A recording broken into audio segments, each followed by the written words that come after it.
Sí, aproximadamente entre el año 11 y el 12 de la inmigración, el profeta sallallahu alaihi wasallam se casa con Aisha. Y escuchamos que el profeta sallallahu alaihi wasallam se casó después de la muerte de Khadija con Sauda bin Zamá, eh, y estuvo casada con ella hasta su matrimonio con Aisha, pero aún después de casarse con Aisha, el matrimonio de Aisha no se consumó de una vez y ahora vamos a ver por qué. Sauda bint Zamá fue la primera esposa del profeta después de la muerte de Khadija. Y era una mujer aproximadamente de la edad del profeta sallallahu alaihi wasallam. Ella tenía 50 años cuando se casó con él.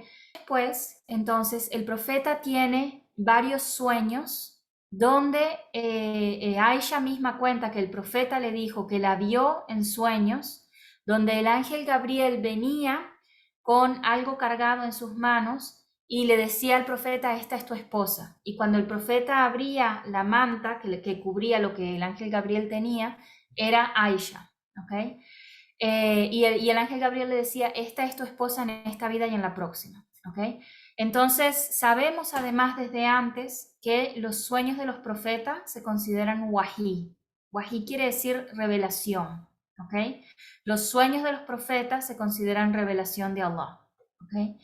Por eso, cuando el profeta Abraham sueña que tiene que sacrificar a su hijo Ismael, va y le dice a Ismael, soñé que te tengo que sacrificar, y Ismael dice, agarra el cuchillo y vamos, porque si lo soñaste, es lo que Allah te está mandando a hacer, ¿ok? O sea, ellos los dos entendieron como profetas que los sueños son órdenes de Allah para un profeta, no para las personas normales, ¿ok? Entonces el profeta vio a Aisha varias veces en un sueño.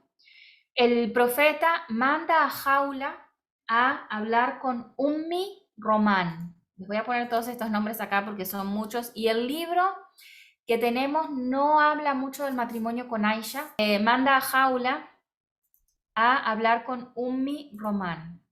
Ummi Román es la esposa de Abu Bakr. Cuando Abu Bakr acepta el Islam, estaba casado con dos mujeres. Una de ellas solamente acepta el Islam y es Ummi Román. Los dos, después de que aceptan el Islam, Ummi Román y Abu Bakr, después de que los dos son musulmanes, Ummi Román queda embarazada y da luz a Aisha. Entonces Aisha nace ya dentro del Islam, o sea, Aisha no se convierte al Islam, sino que Aisha nace ya dentro del Islam. ¿Okay? Aisha. Cuando Ummi Román escucha eso, se pone feliz, se pone contenta, pero le dice a Jaula que Aisha ya está comprometida. ¿Okay? Y esto es algo importante. ¿Por qué? Porque las personas que atacan el matrimonio de Aisha con el profeta dicen Aisha era una niña. Sin embargo, el hecho de que Aisha ya estuviera comprometida a la edad de 6 años nos muestra que es algo que en su sociedad era normal y era aceptable. ¿Okay? Aisha ya estaba comprometida. Entonces Ummi Román dice, me encantaría que Aisha se casara con el profeta, pero Aisha ya está comprometida con otro muchacho que sigue en pie. ¿Okay? Ummi Román, cuando Ummi Román llega a la casa de esta familia, la madre del niño empieza a gritarle y a decirle, ustedes los musulmanes que son esto y que son aquello, y Ummi Román aprovecha la ocasión y dice, ok, no hay problema, rompemos el compromiso, no están comprometidos ya. Entonces Ummi Román regresa, habla con Abu Bakr, le dice que el profeta le propuso matrimonio a Aisha y los dos, Abu Bakr y Ummi Román, están de acuerdo. El compromiso se hace en Meca y el matrimonio se hace en Meca en el sentido de firmar los papeles, pero no se consuma sino muchos años más tarde en Medina. ¿Okay? Entonces Aisha estaba casada con el profeta y ella misma cuenta más adelante que ella sabía desde que estaba en Meca que ella estaba casada con el profeta. ¿Okay? A pesar de que todavía no vivían juntos, a pesar de que no se había consumado el matrimonio por la edad que tenía Aisha. ¿Okay? Y después cuando llegan a Medina, más adelante, ni siquiera de una vez que llegan a Medina, sino después que llegan a Medina, se construye la primera mezquita y en la construcción de la mezquita, del Masjid al-Nabawi, al lado de la mezquita se ponen dos casitas, les puedo buscar la foto si quieren, se ponen dos casitas pegadas de la mezquita, una para Aisha y una para Sauda, ¿ok? Una vez que la casa de Aisha está construida, entonces el profeta y Aisha hacen una fiesta, invitan a las personas y el matrimonio ya es oficial, ¿ok? Dame un minuto para buscar la foto de la mezquita, que lo debía haber tenido aquí, la mezquita de Medina. Y si quieren tener más detalles sobre el matrimonio de Aisha con el profeta, en la clase de mujeres excepcionales dedicamos una clase entera a hablar del matrimonio de Aisha con el profeta y de la relación entre Aisha y el profeta. Y muchas personas que atacan este matrimonio diciendo que Aisha era muy joven, primero que nada, hay varias cosas que tenemos que tener pendientes. Los Quraysh, que eran los enemigos declarados del profeta, buscaron cualquier excusa para atacar al profeta sallallahu alaihi wasallam cuando estuvo vivo. Cualquier excusa, ¿ok? El matrimonio con Aisha nunca fue una razón de que ellos lo atacaran. ¿Por qué? Porque era algo común en su sociedad. Era algo muy común en su sociedad, ¿ok? Segundo, las personas que atacan este matrimonio con el profeta, con Aisha, lo atacan porque piensan en el matrimonio del profeta y Aisha, o ven el matrimonio del profeta y Aisha, con los lentes de lo que se ve ahora en las noticias sobre los matrimonios infantiles en Asia, por ejemplo. Y no es lo mismo. El Islam le permite a la mujer en cualquier momento, si ella es forzada a un matrimonio o si fue forzada a un matrimonio por sus padres y ella no está de acuerdo, la mujer tiene derecho a disolver ese matrimonio, ¿ok? Lo único que tiene que hacer es decir, yo no estaba de acuerdo con este matrimonio, me forzaron y el matrimonio se disuelve instantáneamente, ¿ok? Tiene que haber un juez y todo eso, pero la mujer tiene el derecho de disolver el matrimonio si es forzada en el matrimonio. Aisha, a pesar de ser una de las mujeres con más conocimientos de leyes islámicas, nunca pidió su disolución del matrimonio con el profeta.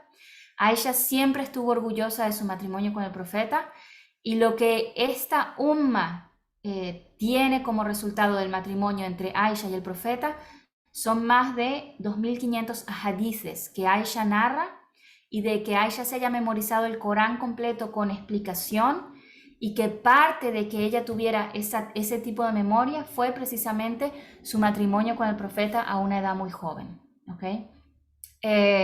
Y Aisha nunca se quejó de su matrimonio con el profeta, nunca pidió disolución del matrimonio, a pesar de que ella le aconsejó a otras mujeres que sí fueron forzadas a casarse al disolver sus matrimonios. O sea que ella tenía conocimiento de la ley y aún así nunca dijo, yo también fui forzada. Ella estaba de acuerdo con ese matrimonio, ¿ok? Si ven acá en esta foto, esto es como se veía la mezquita Masjid al-Nabawi, la mezquita del profeta originalmente. Este cuadrado grande es la mezquita. Esto que está al lado que parece un rectángulo son dos casitas cuadradas. Una era la casa de Sauda, la otra era la casa de Aisha, ¿ok?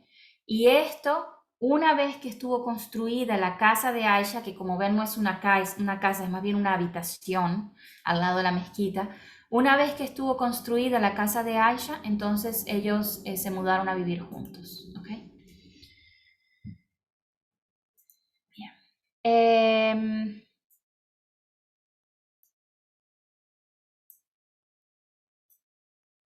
Después vemos, y si quieren escuchar, por ejemplo, en la clase de mujeres excepcionales, la vida de Aisha, Aisha siempre estuvo muy enorgullecida de su matrimonio con el profeta. Aisha quiso al profeta con todo su corazón y lo podemos ver además en la forma como ella describe al profeta incluso muchos años después de la muerte del profeta.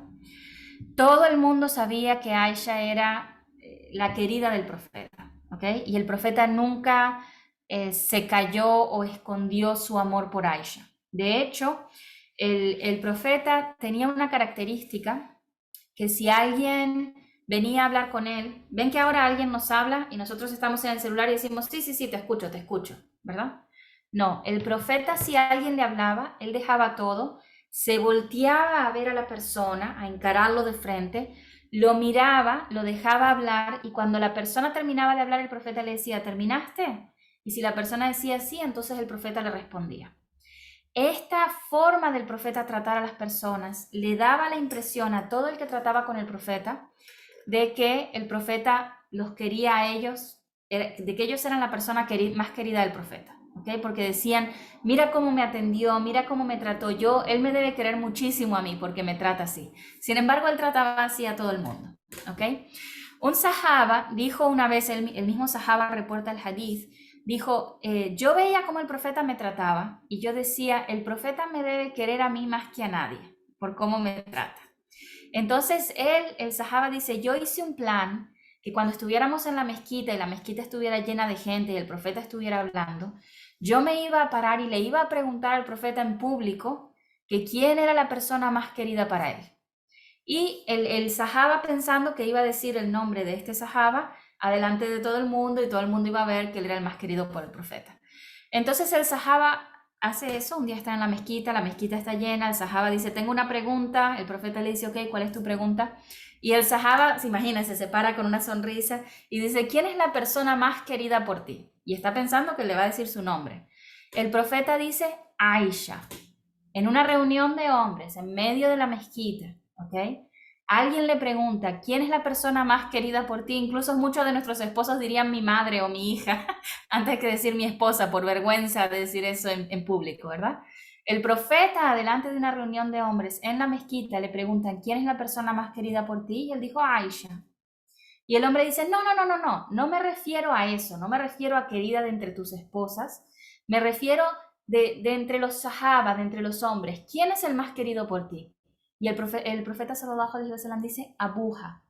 Abuja quiere decir su padre, o sea, el padre de Aisha, como conectando que el amor que él sentía por Abu Bakr estaba relacionado con el hecho de que fuera el padre de Aisha, ¿ok? Y el sahaba dice, no me refiero a eso, no me refiero a tus compañeros cercanos, me refiero al resto del pueblo. ¿Quién es el próximo? Y el profeta menciona a otro, digamos Omar, Uthman, Ali, y sigue mencionando profetas y sahabas y nunca menciona a ese compañero que creyó que era el más querido. Hasta que el sahaba que narra el hadith dice, mencionó tantos nombres que yo me asusté que nunca iba a mencionar mi nombre, así que me callé y me senté. ¿Ok? Entonces primero vemos cómo el profeta trataba a todo el mundo, que le daba atención, le daba buen trato a todas las personas, tanto que todo el que trataba con él pensaba, yo soy la persona más querida por él. Eso es lo primero. Y segundo, que el profeta siempre declaró abiertamente su amor por Aisha. Y Aisha su amor por el profeta también. ¿Ok? Cuando el profeta estaba en su lecho de muerte, como hablamos antes, el profeta antes de irse a dormir, no sé si lo hablamos en esta clase o en la otra, pero cuando el profeta estuvo casado con varias esposas, después de la oración de Isha, él pasaba por la casa de cada una de sus esposas a visitarla y finalmente se quedaba con la esposa con la que iba a pasar la noche. ¿Okay? Al día siguiente empezaba la ronda otra vez y se quedaba con la que iba a pasar esa noche y así sucesivamente. Cuando estuvo en su lecho de muerte los últimos 10 días, 15 días de su vida, todas las esposas del profeta unánimemente le dieron su día a Aisha, para que el profeta se pasara todos los días en la casa de Aisha hasta que falleció. O sea que el amor entre el profeta y Aisha es algo que no hay duda que existió. Los no musulmanes les gusta atacar este matrimonio solamente por la edad de Aisha, pero se olvidan que en esa sociedad y en esa época eso era algo común, ¿ok? Y que Aisha, que es como quien dice, como ellos dicen, la víctima, ella nunca se quejó de este matrimonio, siempre estuvo feliz con su matrimonio. Y después de la muerte del profeta, ella nunca se casó. Si ella de verdad hubiese sido una víctima de Aúdu Billah, de la que la atacan, cuando el profeta murió, ¿por qué no se casó con otra persona? Ella nunca más se volvió a casar después de la muerte del profeta, siempre recordó al profeta con cariño y los ahadices nos dicen que Aisha es la esposa del profeta en este mundo y en el próximo. ¿Okay?